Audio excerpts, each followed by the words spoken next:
শিক্ষা উপদেষ্টার সঙ্গে আলোচনার পরও আমরণ অনশন কর্মসূচিতে অনড় কুয়েটের শিক্ষার্থীরা। সকালে উপদেষ্টা অনশন ভেঙে আইনের উপর আস্থা রাখার অনুরোধ করলেও উপাচার্য পদত্যাগ না করা পর্যন্ত কর্মসূচি চালিয়ে যাওয়ার ঘোষণা দিয়েছেন শিক্ষার্থীরা। তাদের দাবির সাথে সংহতি জানিয়ে ঢাকা ও রাজশাহীতে অনশন করেছেন শিক্ষার্থীরা। আর কুয়েট শিক্ষকদের হুঁশিয়ারি, কোনো চাপে উপাচার্যকে সরানো হলে মানবেন না তারা।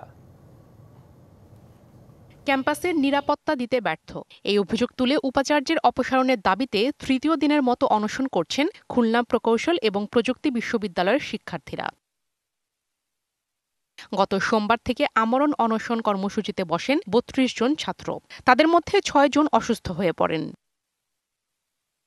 বুধবার সকালে কুয়েট ক্যাম্পাসে যান শিক্ষা উপদেষ্টা অধ্যাপক সিআর আবরার। কথা বলেন আন্দোলনকারীদের সঙ্গে।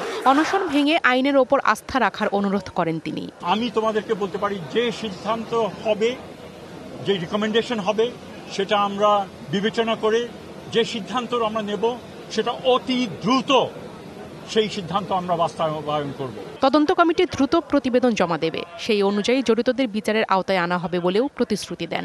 আমাদের যে ইনকোয়ারি কমিটি, অত্যন্ত কম্পিটেন্ট ইনকোয়ারি কমিটি, তারা সেই আইনের মধ্যে থেকেই তারা সুপারিশ করবেন বলে আমরা আশা করছি এবং সুপারিশটা পাওয়ার সাথেই আমরা চেষ্টা করব যত দ্রুত সেটা কার্যকর করা যায়।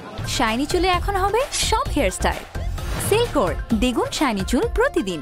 তবে শিক্ষা উপদেষ্টার কথায় আশ্বস্ত হতে পারেননি আন্দোলনকারীরা। আমরা এই প্রতিজ্ঞা নিয়ে বসছি যে যতক্ষণ না পর্যন্ত ভিসি মাসুদ অপসারণ হয়েছে, এই নিউজ আমাদের কাছে আসবে, ততক্ষণ পর্যন্ত আমরা এখান থেকে উঠবো না। ওনারা বলতেছেন ওনারা যত দ্রুত সম্ভব করবেন, এখন দ্রুতরা কত এটা ওনারা আমাদের বলেন নাই। আমরা আমাদের বাস্তবায়ন না করে উঠতে পারবো না, এটা হলো বাস্তবতা। উপদেষ্টা চলে যাওয়ার পর শিক্ষার্থীরা ক্যাম্পাসে বিক্ষোভ মিছিল করেন।